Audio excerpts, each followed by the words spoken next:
নমস্কার বন্ধুরা, কেমন আছেন সবাই? পিয়ালি প্রেগন্যান্স ওয়ার্ল্ডের আরও একটি ব্লগে আপনাদের সবাইকে স্বাগত জানাই। আজকের যে ব্লগটি আমি শুরু করেছি এটি হলো 9ই আগস্ট শনিবারের ব্লগ। আর সকাল সকাল আমি আর গৌতম রেডি হয়ে গেছি। আজকে আমাদের বাড়ি থেকে বিদায় নেওয়ার পালা, মানে আজকে আমরা গুজরাট যাব। আর 9ই আগস্ট মানে শনিবার দিন এবার রাখি পূর্ণিমা পড়েছিল। বহু বছর হলো ভাইকে আমি রাখি পরাই না, ওই ধরুন প্রায় 10 বছর।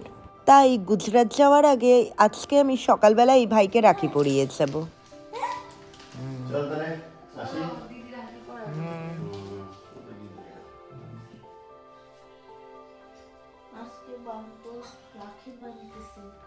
আতুলটা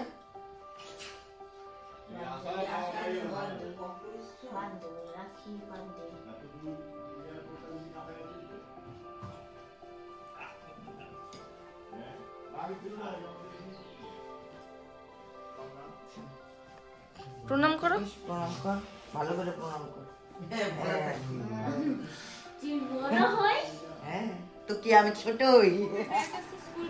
হ্যাঁ হ্যাঁ, ওইখানেও দেরি হবে তো, চলো বাবা আসি। এবার বাড়ি থেকে বেরিয়ে প্রথমে যাব ছোট ননদের বাড়িতে, কেননা গৌতমও রাখি পড়বে। গৌতমেরও বহু বছর হলো রাখি পড়া হয়নি। আর এই যে আমার ছোট ননদের বাড়িতেও মায়ের মন্দির রয়েছে। এই দেখুন, ছোট ননদ সকালবেলায় রাখির জন্য অনেক কিছু আয়োজনও করেছিল। ছোট ননদ সকালবেলায় অনেক কিছুরই আয়োজন করেছিল, কিন্তু এত সকালে আমাদের দুজনের কারোরই খিদে ছিল না। আর অনেকটা পথ জার্নি করতে হবে, তাই মিষ্টি ছাড়া আমরা আর কিছুই খাইনি। হ্যাঁ দেয় তো, বোনদেরই রাখি মানে বোনদের টাকা কামাই।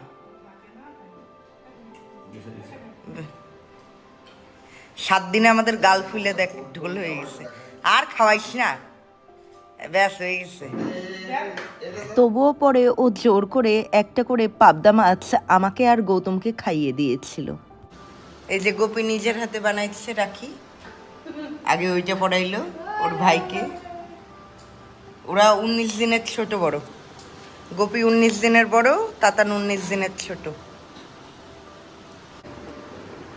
গিফট প্যাক বানাইছে ওর ভাইয়ের জন্য।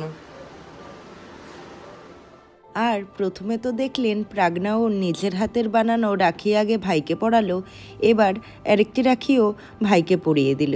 আর ওদিকে ওর পিসি ওর জন্য একটা টপ কিনে রেখেছিল, সেটাই দেখাচ্ছিল। গোপী পাবদা মাছ খেতে ভীষণ ভালোবাসে, তাই ওর পিসি ওর জন্য পাবদা মাছ বানিয়েছিল। আর গোপী মানে প্রাগনার স্কুলের টাইমও সকালবেলা, তাই ও একবারে ভাত খেয়ে স্কুলে যায়। বড়দা আসি, চলো ভরত আসলাম, টাটা। এরপর প্রাগনাকে ওর বড় পিসির বাড়িতে রেখে আমরা সোজা চলে যাব বাগডোগরা এয়ারপোর্টে। কিছু কারণবশত আমি মাঝখানে একটু ভিডিও করা বন্ধ করেছিলাম, তাই সব ভিডিও আপনাদের দেখাতে পারলাম না। আর আমরা যখন বাগডোগরা এয়ারপোর্টে পৌঁছাই তখন বাজছিল ওই সকাল প্রায় 9:30 মতন। আর আমরা যেই গাড়িটিকে শিলিগুড়ি থেকে রেন্টে নিয়েছিলাম সেই গাড়িটিকে এখন এই এয়ারপোর্টেই হ্যান্ড ওভার করবো। তো গাড়ি আমাদের হ্যান্ড ওভার করা কমপ্লিট। এখন আমরা লাগেজপত্র গুছিয়ে নিয়ে সোজা চলে যাব এয়ারপোর্টের ভেতরে। আর এয়ারপোর্টের ভেতরে যাওয়ার আগে প্রথমে কিন্তু আমাদের টিকিট এবং আমাদের আইডেন্টি প্রুফ চেক করিয়ে নিতে হবে। এরপর আমরা বোর্ডিং পাস কমপ্লিট করে সোজা চলে গেলাম আমাদের ফ্লাইট যেখানে আসবে সেই গেটে।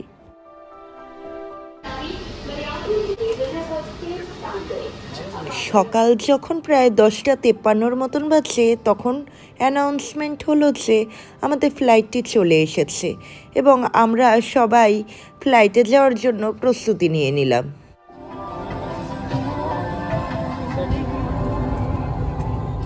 আমাদের প্লেনটি যখন টেক অফ করে তখন বাজছিল প্রায় সকাল 11:30 মতন।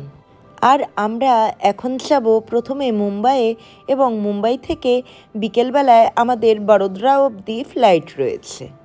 আর তার মাঝখানে অনেকটা যে সময় থাকবে সেই সময়টুকু আমাদের মুম্বাই এয়ারপোর্টেই কাটাতে হবে। দুপুরবেলা ওই প্রায় যখন 2টোর মতন বাজে তখন আমরা পৌঁছে গেছি মুম্বাইয়ের আকাশে। দেখুন ওপর থেকে মুম্বাইকে কত ছোট দেখাচ্ছে। পাখির চোখ দিয়ে আমরা এখন মুম্বাইকে দেখি। তাহলে আমি এখন আর ভয়েস কভার দিচ্ছি না, আমার সাথে সাথে আপনারাও মুম্বাই শহরটিকে উপভোগ করুন।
আমাদের প্লেনটি যখন মুম্বাই এয়ারপোর্টে ল্যান্ডিং করেছিল তখন বাজছিল ওই দুপুর 2:04 মতন, কিন্তু এয়ারপোর্টের ভেতরে যেতে আমাদের প্রায় সময় লেগে গেছিল 2:24 মতন। আর মুম্বাই এয়ারপোর্টটি যেহেতু ইন্টারন্যাশনাল এয়ারপোর্ট সেহেতু বিশাল বড়, তাই আমাদের এখন এই টার্মিনাল থেকে অন্য টার্মিনালে যেতে হবে।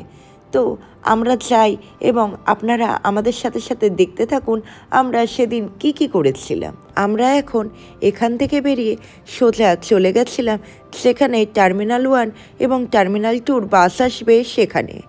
আর মুম্বাই এয়ারপোর্ট আমার কাছে কিন্তু একদমই নতুন, আমি ফার্স্ট টাইম মুম্বাই এয়ারপোর্টে আসলাম।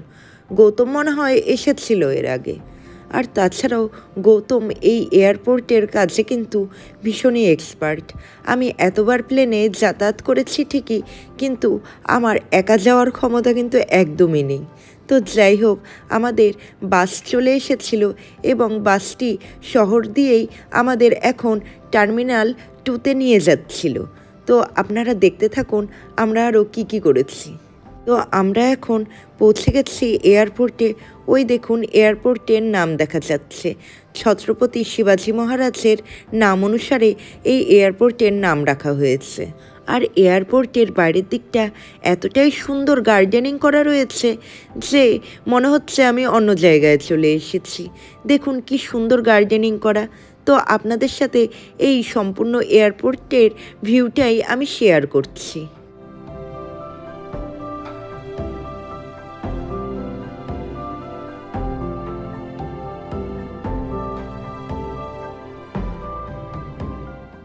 আর এই দেখুন এয়ারপোর্টের সামনের ভিউটাও একদমই অন্যরকম।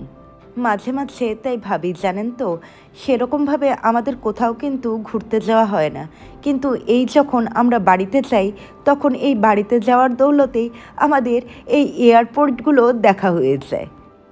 আর জানেন তো, ট্রেনে করে লাস্ট বাড়িতে গিয়েছিলাম ওই প্রাগনার যখন 1 থেকে 1.5 বছর বয়স ছিল তখন। আসলে গুজরাট থেকে জলপাইগুড়ি যেতে ওই প্রায় ধরুন 2 রাত কি 3 দিন, না হলে 3 রাত 2 দিনের মতন সময় লাগে। আর অতদিন জার্নি করে প্রাগনার শরীর ভীষণই অসুস্থ হয়ে গেছিল, তাই আমরা ডিসিশন নিয়েছিলাম আমরা বছরে একবারই যাব এবং যাবো তো যাবো আমরা প্লেনে করেই বাড়ি যাব। আর এখন প্রাগনা বড় হয়ে গেলেও আমরা গৌতমের কাজের জন্য ট্রেনে করে এখন আর বাড়ি যেতে পারি না। তো যাই হোক, এখন আমরা এয়ারপোর্টের কাছে চলে এসেছি। আর এই এয়ারপোর্টটি দেখতে একদমই অন্যরকম, সামনের ডিজাইনটাও বেশ সুন্দর। আর আমি এই এয়ারপোর্টের ভেতরে এমন অনেক কিছুই ডিজাইন দেখেছি যেগুলো আমি দিল্লি এয়ারপোর্টে আগে দেখিনি। তাহলে চলুন এখন আমার সাথে একটু মুম্বাই এয়ারপোর্টটা ঘুরে দেখবেন। আর আমি কিছুক্ষণের জন্য ভিডিওতে আর ভয়েস কভার দিচ্ছি না। তাহলে চলুন মুম্বাই এয়ারপোর্টটা ঘুরে দেখা যাক।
আর জানেন তো, সেদিন আমাদের দুপুরের লাঞ্চ করতে করতেও অনেক দেরি হয়ে গেছিল। প্রায় যখন 5টার মতন বাজে তখন আমরা লজে খাবার খেয়েছিলাম এবং লজ থেকে বেরিয়ে এখন আমরা ওয়েট করছি আমাদের ফ্লাইটের জন্য। আমাদের সেদিন ফ্লাইটের টাইম ছিল সন্ধ্যে 7টার সময়, কিন্তু কিছু কারণবশত সেদিন প্লেনটি আসতে দেরি করেছিল। ওই ধরুন প্রায় 1 ঘন্টার মতন ফ্লাইটটি লেট ছিল। সন্ধে যখন 7:33 মতন বাজে তখন অ্যানাউন্সমেন্ট হলো আমাদের ফ্লাইটটি চলে এসেছে এবং আমরাও সবাই প্রস্তুতি নিয়ে নিলাম ফ্লাইটে ওঠার জন্য। সেদিন ফ্লাইটটি লেট করার জন্য আমাদেরও বাড়িতে পৌঁছতে অনেক রাত হয়ে গেছিল এবং অনেক প্যাসেঞ্জার সেখানে তো সেদিন বলেও ছিল আপনারা কেন ঠিক মতন সার্ভিস দিচ্ছেন না। আর আমাদের ফ্লাইটটি সেদিন টেক অফ করেছিল রাত যখন প্রায় 8:30টার মতন বাজে তখন। এখন বড়োদরাতে যেতে আমাদের প্রায় 1 ঘন্টার মতন সময় লাগবে। এটাই যদি প্লেনটি সন্ধ্যে 7টার সময় টেক অফ করতো তাহলে এতক্ষণে আমরা বাড়িতে পৌঁছে যেতাম। তো যাই হোক, এই দেখুন নিচে কি সুন্দর ঝাঁ চকচকে মুম্বাই শহরকে দেখা যাচ্ছে। আর ভিডিওর মাঝখানে আপনাদের কাছে একটি ছোট্ট রিকোয়েস্ট রাখছি, আমার ভিডিও যদি আপনাদের ভালো লেগে থাকে তাহলে অবশ্যই একটা লাইক এবং আমার চ্যানেলটিকে সাবস্ক্রাইব করে দেবেন। আপনাদের এই একটি সাবস্ক্রাইবই আমার চ্যানেলটিকে এগিয়ে নিয়ে যেতে সাহায্য করবে। আপনাদের কাছে আমার অনুরোধ রইল, প্লিজ আমার চ্যানেলটিকে সাবস্ক্রাইব করে দেবেন। আমাদের প্লেনটি যখন বড়োদরাতে ল্যান্ডিং করে তখন বাজছিল রাত প্রায় 9:30টার মতন।